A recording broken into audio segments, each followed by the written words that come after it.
Hey girl, hey. So I decided to do something a little bit different in my content.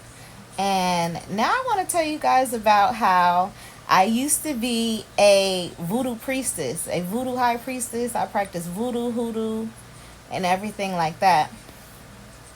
So back in 2015, like right after I had my son, I ended up like, I don't want to say dibbling and dabbling because I've always been like magically inclined to where I always, wanted to do spells. Like ever since I started seeing, remember that movie The Craft and Matilda and stuff like that. Like you might be a little bit witchy if you used to really like gravitate towards those things.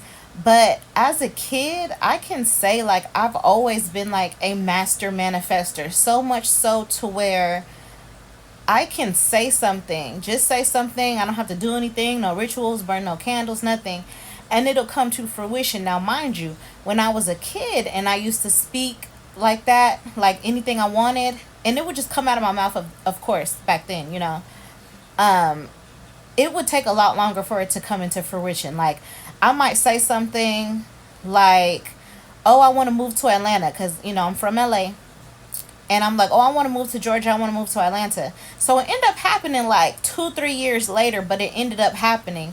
And just other instances like that to where I've always been like knowledgeable. Like I always knew things like before, they happened.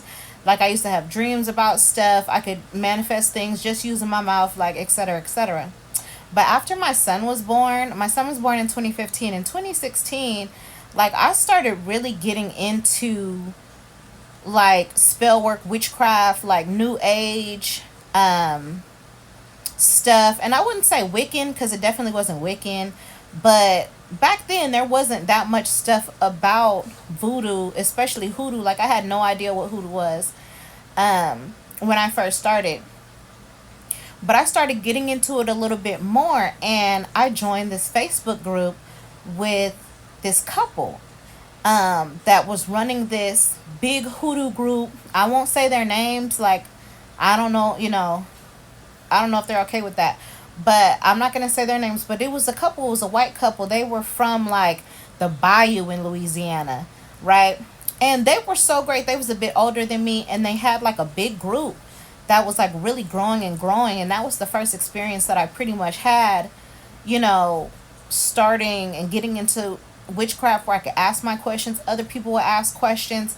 But then I started noticing that I was kind of like rising up in the ranks, so to speak, in the group because I was commenting the most, I was asking the most questions, like, and they really started acknowledging me, X, Y, and Z. So I started posting stuff that I was doing. Like, I was posting, the spells that I would do, the rituals that I would do. I would post that in the group and I'd get their feedback. And, it started like people started coming to me in my inbox like, hey, can you do this for me?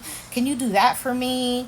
Can you, I'll pay you. Can you do this ritual for me? And I'm like, wait a minute. Like, I was just now like really learning things about it. So it was kind of weird to me and crazy to me that people were already coming to me and wanting me to do stuff for them, right? So fast forward